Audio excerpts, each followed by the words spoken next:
Welcome back, and welcome to summer. And what a blazing lead up to the summer solstice this past week has been. Having missed spring, both in its coldness and then heat, having been so confined, hopefully summer will see the end of phases 1, 2, and 3. And hopefully we'll be back to church before the darkness that comes with fall and winter are upon us. My favorite thing about spring is not the warmth or the budding flowers, it's being able to stay outdoors in twilight until late in the evening and then awaken to daylight long before I have to get out of bed. So, as each day gets minutely shorter from now on, I intend to relish every minute of the glorious light. As you know, the Anglican province of Ontario will not be reopening churches for worship until at least September. On the 1st of June, the Ontario House of Bishops called for a summer Sabbath rest, and I quote, "This Sabbath time of rest, reflection, and renewal, while we wait to be back in our cherished and familiar sacred spaces, offers us an opportunity to discern what our worship patterns, stewardship practices, and parish ministries might look like going forward." This isn't a message for the clergy alone. This is for everyone in the Christian community. I do find that changing seasons are always a good time to look back and ahead, and so I challenge you to look at this summer Sabbath rest as the ideal time to do so. With the changing world, unrest in so many directions, work moved into homes and schooling embarking on new media, there has never been a more appropriate time to think about what has been and what is to be, much as we do during Advent. And no, I am not forgetting that Advent is still more than 5 months away. It's the idea of looking back at what is just ending, the anticipation of what is to come, and contemplating what needs to change in both one's life, one's heart, and one's soul. For me to do any contemplating, I need a question. And the question I came up with is this. The rest of winter is long past, and gardens are blooming, vegetables, herbs, all fresh and new. The sun-kissed roses and dandelions create the reality beyond my front door. But how am I blossoming? Like the new growth, I too have had a period of rest, removed from my normal reality of rushing about with too much to do and too little time to do it, with no time to read the book that has been on my bedside table for months, no time for a retreat or a course at Wycliffe or to enroll in a long-anticipated PhD, no time to organize my drawers or get rid of the things I no longer fit, or to clean out the barn. The reality, never the time to do the things I really do not want to do. But such excuses disappeared with isolation.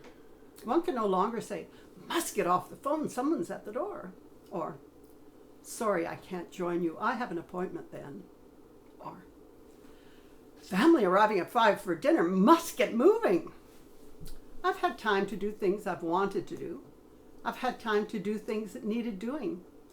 And I've also had time to continue to avoid some of the things I just do not want to do. But my drawers are in better shape. I've read some books, watched some movies, exhausted some series, done a new jigsaw, and tried out new games on my tablet. I've talked endlessly on the phone to people who I never before spoke with in more than 5-minute bites. I've copied bits of the Bible and tracked down some ancestors for my family tree. I've watched my grandchildren on the trampoline from afar, and I've organized my filing system. All in all, time reasonably well spent. But somehow, making plans seems more like spinning daydreams when the future looks so uncertain. And so I look for inspiration in the words of others.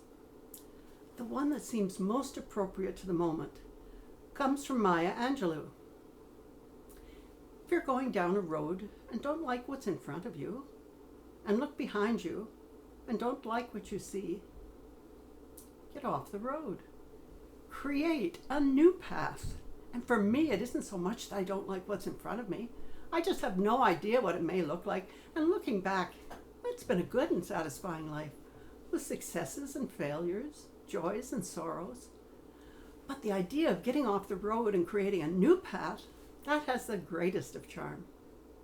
Why would one want the new normal to be the same as the old normal? Things were not working that well for far too many.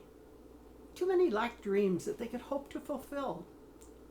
Too many were putting off adult responsibilities as they lived on with their parents, stranded in indecision on what they would be and do when they grew up.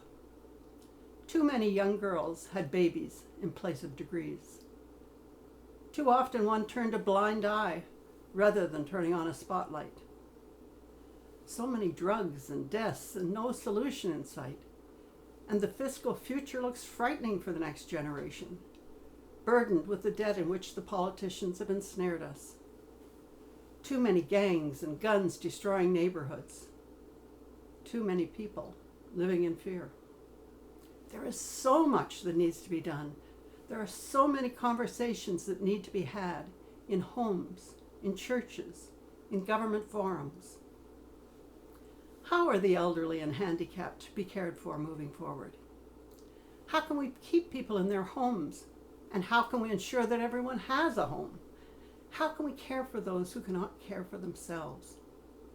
We cannot continue abandoning them to the streets and the shelters, as was the result of decisions made decades ago when we closed down 999 Queen Street and Southwest Regional Center and so many other institutions. We did it with all the best of intentions, but we've had the worst of outcomes. How can we create communities of peace and eradicate crime? How do we ensure good education for all? Can online learning with the very best of teachers exciting students overcome the differences in schools and communities? Can such beacons be accessed by all? Can classrooms be turned into the space of tutors and seminars, challenges and answers and debates? Can we end up with equality of opportunity? Can we develop mutual respect for all? Can entrepreneurship be encouraged so that the best and the brightest provide the vision and opportunities for our nation and our people so that all can grow and prosper? Can governments learn to live within their means and resources as a well-run home does, instead of adding and adding with no thought of the inevitable pain of repayment? Can we produce a truly colorblind world for all our people, one in which the only thing that matters is the skills and the talents, the determination and energy that people bring to the task? How can we create the opportunities so that young people can realistically see the path to buying a home and living in the community in which they grew up, if that is where their dreams lead them? How can we educate our populace without the burden of unending debt? Surely the youth that have grown with the endless potential of the cloud can give us those answers. And my question to you, as people of faith, how can we lead? For Christ gave us the responsibility of caring for his flock. In these closing days of the COVID isolation, we need to turn our hearts and minds to these questions. What can I do? What will you do? Demonstrations may bring problems to the attention of the media and the politicians and the populace, but they do not solve the problems. Only individuals can do that. And you are one of the individuals who is called upon to act in the best interest of our God and your neighbor. Either we take our faith seriously, or tomorrow is just another day over which we have no control. Today is the day to think and to plan and to talk to others and to hope. Tomorrow will come, and you need to be ready. And so I ask you, how satisfied are you with how you have spent the time since St. Patrick's Day when our world shut down? What are your plans for tomorrow? Will it be a new path that you will be treading? Or are you just waiting to do the same old, same old? The day is fast approaching when we will be out and about, when we will be eating together again and playing and worshiping together, even celebrating Father's Day at a baseball game. How can we make that a better day for all? Will we find the courage to speak up and to speak out, to do and to dare? The challenge is ours. The Sabbath summer is upon us. Our world, our future, depends on the decisions we will be making in these days as we contemplate and fashion our world of tomorrow. Pray for our world and for all of us. Pray in the words of Amos, "Let justice roll on like a river, righteousness like a never-failing stream." And to that may we all say, so may it be. Amen. And today I hope you have a special prayer and wish for all the fathers, starting with our Heavenly Father and moving on to the most important man for much of our lives, our very own Father. Happy Father's Day. Please share your ideas, your concerns, your visions with me. And until next Sunday, when I hope we'll be together once again, may God hold you in the palm of his hand. Don't forget to worship online and everywhere.